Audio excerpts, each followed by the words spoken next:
Buen día. Bueno, vamos a hoy continuar con nuestro tema que comenzamos la vez pasada, del estructuralismo. En aquella oportunidad nos ocupamos de su versión lingüística con Saussure. Ahora vamos a ver una versión dentro del campo de la antropología de la mano de Lévi-Strauss, un filósofo y antropólogo francés que dedicó la mayor parte de sus estudios a la etnología. Vive entre 1908 y 2009, o sea, 101 años. Y a los 27 años, eso era 1935, hizo un viaje al Brasil, donde permanece durante 4 años, desde el 1935 al 39, y llevando a cabo su primer trabajo de campo etnográfico, que consistía justamente en hacer exploraciones periódicas en el Mato Grosso y la selva tropical amazónica.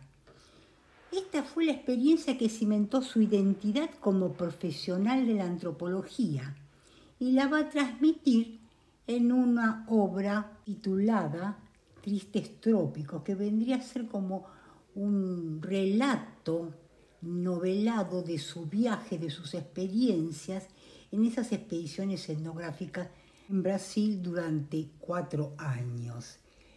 Se trata de un ensayo con una prosa exquisita que linda entre la filosofía, el análisis etnográfico, la literatura, y que constituye en verdad una obra maestra. Luego de esta larga experiencia regresa a París para doctorarse, y la tesis doctoral va a resultar de sus publicaciones iniciales, que son La vida familiar y social de los indios Nambiquara, y una obra bastante importante de él también que se llama Las estructuras elementales del parentesco. Ahora bien, ¿cuál es la mirada con la cual Lévi-Strauss estudia esas comunidades? Por supuesto que se trata de una mirada estructuralista y sigue paso a paso casi todos los postulados de Saussure. También podríamos decir que hay una influencia neocantiana, porque recuerden lo que habíamos dicho de Kant. Kant entiende que el conocimiento es aplicar a los objetos de la experiencia las categorías mentales. Y entonces esta concepción, que podríamos llamar kantiana o neocantiana, ve al mundo, capta la experiencia a través de categorías del entendimiento. O sea, antepone la mente a la experiencia. Si, por ejemplo, pensamos en el debate entre racionalistas y empiristas, estaría entre los primeros, porque no piensa que la experiencia antecede a la razón, sino por el contrario que hay un esfuerzo, una tendencia de la mente a ordenar el mundo.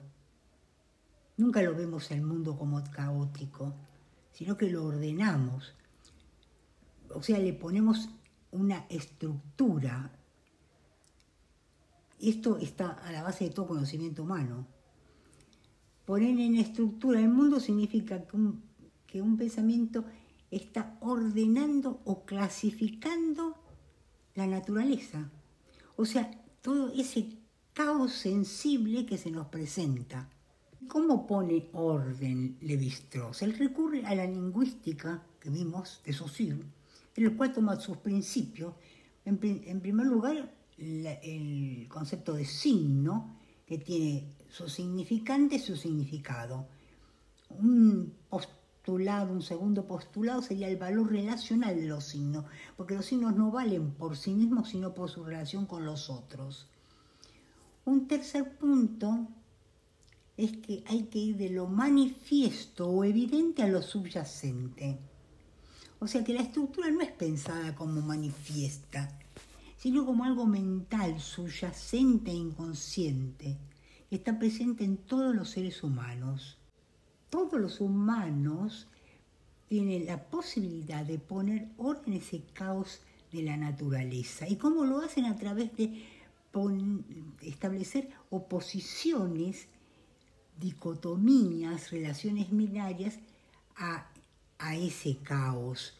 Y así, por ejemplo, alto, bajo, blanco, negro, joven, viejo.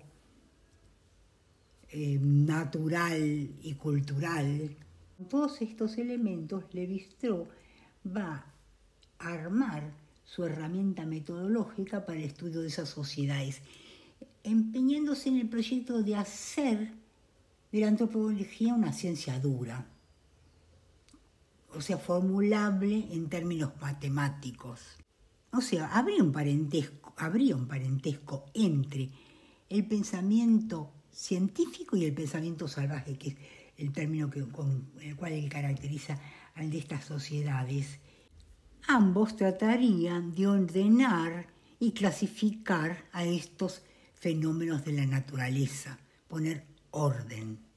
La obra central de Lévi-Strauss, donde precisamente va a plantear todo esto, y se titula El pensamiento salvaje, aparece en 1962 y supuso una verdadera conmoción en las ciencias humanas. ¿Por qué? Porque ahí reconoce el trabajo mental del llamado primitivo, entre comillas. Ahí él explica que en oposición a otros antropólogos también famosos como Lévi-Brühl, que establecía o que consideraba una diferencia neta entre el modo de pensar de los primitivos y de los civilizados, sostiene Lévi-Strauss que el supuesto pensamiento primitivo utiliza las mismas reglas estructurantes que el más moderno de los pensamientos científicos.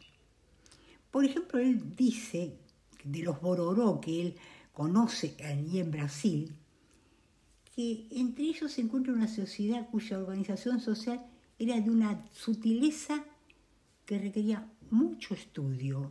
Explica que él esperaba ver una gente mucho más salvaje y que sin embargo se encontró con una sociedad muy tocada por la civilización. Lo central de su tesis es que las diferentes culturas, tanto en las conductas como en la lengua y en los mitos, revelan la existencia de patrones comunes a toda la vida humana. Y esto implica algo muy importante, porque a partir de esos postulados hoy se tiende a rechazar los enfoques etnocentristas en la investigación etnológica y se orientan en cambio a comparar las tecnologías de esos pueblos llamados primitivos en oposición a los pueblos de Occidente. Y entonces aparece una valoración de sus clasificaciones de la naturaleza muy cercanas a las de carácter científico. Ahora me quiero referir a otra obra de importancia fundamental, que es Las mitológicas. Son 4 tomos que se publican entre 1964 y 1971 y constituyen una de las obras más decisivas y originales de la antropología del siglo XX. Ahí él analiza los mitemas. ¿Qué son los mitemas? Son los elementos más pequeños, significativos de los mitos, que se establecen por medio de todo tipo de oposiciones binarias, alto-bajo, como les decía, seco-húmedo, crudo-cocido, porque ojo que él dice que la cultura nace con la cocina. Estos mitos se los estudia en todo el continente americano, empezando con la Amazonía, y también estudia otras poblaciones antiguas estadounidenses. ¿Y por qué los mitos? Porque los mitos son principios reguladores que, como la ciencia, buscan explicar, pero a diferencia de la ciencia, buscan algo que explique la totalidad, o sea, buscan las relaciones entre los mitos, que también se trata ahí de relaciones binarias, como lo crudo y lo cocido, ¿no? Como decía recién. El mito es un constructo que es al mismo tiempo valorativo y prescriptivo. Pero lo más interesante es que el mito debe ser leído como un sistema de signos, donde hay que descubrir unidades y relaciones entre esas unidades. Pero ojo, porque hay un orden narrativo y uno estructural o subyacente, que podemos decir también inconsciente. Y esto es muy interesante porque nos remite a Freud. Y entonces nos preguntamos, ¿qué es lo que descubre Lévi-Strauss con Freud? Descubre que allí donde en la mente parece haber puro absurdo y pura irracionalidad, existe sin embargo una lógica secreta, una racionalidad. Y esto también tiene un paralelismo con la etnología. En las sociedades existe como un orden subyacente. Ahora bien, este carácter inconsciente de las relaciones sociales, de las estructuras sociales, es de fundamental importancia porque los pone a salvo de todas esas interpretaciones secundarias que de alguna manera obstaculizan la investigación etnológica, porque nunca vamos a saber si estamos conociendo el fenómeno real o la interpretación que de él nos hacemos. En cambio, su carácter inconsciente es el que nos permite captarlo en su objetividad. Es decir, sería un poco como hacer psicoanálisis de lo social. ¿Para qué el psicoanálisis? Para descubrir lo oculto, lo no manifiesto, lo inconsciente. Y aquí ocurre lo mismo a nivel de lo social. Veamos, por ejemplo, por qué estudiar la prohibición del incesto. Lévi-Strauss explica que esta prohibición es el aspecto negativo de una condición positiva, que es la exogamia, y que se trata de una regla universal que existe en todas las sociedades. Claro que puede existir con distintas formas, que es variable, pero existe en todas las sociedades. En una obra fundamental también de él, que se llama Las estructuras elementales del parentesco, examina justamente cómo las personas organizaban sus familias. Y mientras otros antropólogos sostenían que los parentescos estaban basados en la ascendencia de un ancestro común, Lévi-Strauss piensa y muestra que estos parentescos tienen que ver más que nada con la alianza entre dos familias, cuando la mujer de un grupo se casa con el hombre de otro grupo. Y así también, a diferencia de estos otros antropólogos que consideraban a la familia nuclear como la unidad del sistema de parentesco, Lévi-Strauss va a afirmar que la unidad de ese sistema es la relación entre dos familias. Es decir, la alianza que se produce cuando un hombre entrega a su hermana u otra mujer de su grupo a cambio de otra mujer. Y es justamente a partir de este intercambio que se funda la cultura, la cual a su vez implica a la exogamia como una ley universal. Y Lévi-Strauss es uno de los primeros que estudia esa prohibición universal del incesto. Lo hace tanto desde la teoría como desde los estudios empíricos.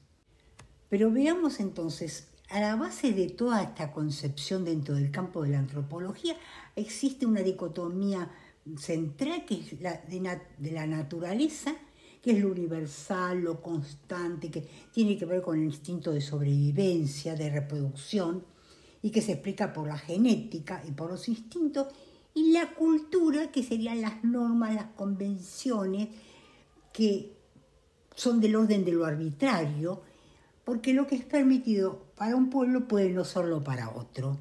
Pero ojo, porque hay normas universales, como por ejemplo la prohibición del incesto. O sea, lo que va a decir el estructuralismo, y por lo tanto también Lévi-Strauss, es que existen estructuras que se repiten en las diferentes culturas. Pero no solo eso, sino que algunas leyes como la prohibición del incesto. Este es un punto de importancia en el campo de gran parte de las disciplinas filosóficas, psicológicas, antropológicas, porque se va a tratar de encontrar sintaxis comunes. Y Lévi-Strauss lo va a aplicar sobre todo a los mitos y a los sistemas de parentesco. Y ahí, en el análisis de los mitos, encuentra que el mito es una forma de explicar, por ejemplo, las convenciones sociales. Los mitos, dice, se crean para pensar. Cuando explican el origen de una planta, eso no significa que la planta sea buena para comer, sino que es buena para pensar.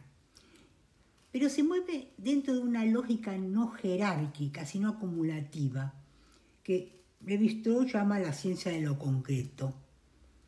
Pero que no quiere decir eso que sea menos racional, ni que sea atrasado, sino que trabaja con lo que tiene a mano, como el bricoleur. ¿Qué es el bricoleur? El bricoleur es un artesano que en vez de ir a buscar materiales especiales para construir algo, se las arregla con lo que encuentra, con lo que hay. Y esta ciencia de lo concreto también es pragmática. Por ejemplo, los rituales sirven como forma de ordenar la sociedad y las funciones de cada uno de sus miembros. El padre, la madre, el sabio, el niño, el adulto. Por ejemplo, los rituales de paso, por los cuales los jóvenes pasan a ser adultos. Y los mitos también explican, como el mito de la creación del fuego, el mito del origen de las estaciones. En fin, se trata de conocimiento no científico, es cierto, porque no se basa en la experiencia, pero sí se trata de relaciones racionales que no están basadas en lo empírico. Se trata de relaciones estructurales subyacentes. Así es como Lévi-Strauss descubre que la mente es una, pero que sin embargo hay culturas diferentes. Entonces, si hay una sola mente y muchas culturas, ¿cómo se explica? Entonces dice, los lugares no varían. El orden estructural y la lógica es la misma. Lo que varía son los ocupantes de esos lugares. Y para eso va a hablar, va a contar, va a hacer referencia al ritual de la caza del águila de los indios Hidatsa, donde se dice que había un oso, que lo llamaban oso glotón, que no caía en las trampas, sino que las robaba. Se colocaba en el pozo preparado para la presa y ahí cuando caía, la robaba. ¿Y qué ocurre aquí? Ocurre una inversión. O sea, el que podía ser presa de caza se convierte en cazador. Ocupa un lugar diferente en una estructura que es la misma. Y ahora, pasando a otro punto, o sea, al que siempre se le achaca al estructuralismo, que no considera la historia y el acontecimiento, dice Lévi-Strauss que con estos pueblos primitivos es difícil ver la historia porque no tienen escritura ni registro. Con respecto al acontecimiento, es verdad que siempre se da y que modifica la historia y habría que estudiarlo, pero resulta que estos pueblos se resisten a considerarlos y cuando se le pregunta por qué actúan de esa manera, dicen que porque siempre se ha hecho así y remiten a los ancestros que lo hacían también de esta manera. Tienden a justificarlo, como con mitos también. Por cierto que en su forma de pensamiento encontramos las mismas características del pensamiento occidental: pragmatismo, lógica, abstracción, representación simbólica, uso de categorías, lo cual indica que no son atrasados, son diferentes, dice Lévi-Strauss. No son atrasados ni estéticamente ni éticamente. Pensemos un poco en el caso de Europa, que todavía tenía esclavos, lo cual haría suponer que se hallaba en la barbarie. Aquí lo que tenemos son pueblos ágrafos. Todo este planteo podríamos decir que el estructuralismo corresponde al periodo de descolonización. ¿Por qué? Porque ya no postula jerarquías de cultura. Es más bien entiende que estudiando al otro me conozco a mí mismo, porque su estructura es la misma que la mía. No hay pueblos marginales ni pueblos inferiores. Bueno, hasta aquí los puntos principales del estructuralismo de Lévi-Strauss, que luego vamos a retomar cuando hablemos de Freud y de Lacan. Ahora quiero hacer una breve referencia, aunque en verdad también sería motivo de un extenso tratamiento, de la recepción y la polémica que suscitó esta corriente estructuralista en el campo de las ciencias humanas y sociales. Entre las críticas que se le han hecho se destaca la de Sartre, quien considera que existe un salto cualitativo en el pensamiento civilizado. Sartre especialmente criticaba la noción de estructura, porque la consideraba como algo rígido, de alto grado de estabilidad, que no tenía en cuenta el devenir humano. Lévi-Strauss, en cambio, va a tener una posición contraria, como ya hemos visto en otros personajes. Sobre todo atacar el ultrahumanismo de Sartre y la tajante separación entre hombre y naturaleza. Sobre todo esta cuestión del existencialismo que se centraba en el yo, en la conciencia. Mientras que el estructuralismo se basa en las estructuras subyacentes, podríamos algunas considerarlas inconscientes, que permiten conocer la mitología de nuestro tiempo sobre la que se funda nuestra cultura. Él decía, el existencialismo es un mito más, y el fin de las ciencias humanas no es construir el hombre, sino disolverlo. Esa fue una de las frases más famosas.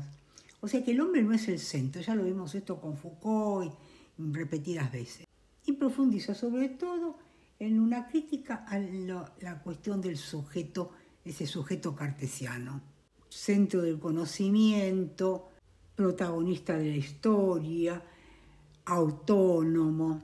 En contrapartida, dentro de esta misma corriente existencialista, la primera de sus obras, de las obras de Lévi-Strauss, La vida familiar y social de los indios Nambiquara, del 49, que era un estudio sobre la vida familiar y social de una comunidad brasileña, fue reconocida como una de las más importantes de la antropología y tuvo una crítica favorable de Simone de Beauvoir, que acaba de publicar El segundo sexo. Y la vio esa obra como un importante estudio de la posición de la mujer en las culturas no occidentales. Bueno, aquí ponemos punto final a este encuentro sobre Lévi-Strauss. Vamos a retomarlo cuando hablemos de Freud, cuando hablemos de Lacan. Y bueno, hasta la próxima. Y les recomiendo, como siempre, que se suscriban, que hagan comentarios, que me pongan likes, bueno, todo lo que pueda hacer para que esto pueda ir avanzando.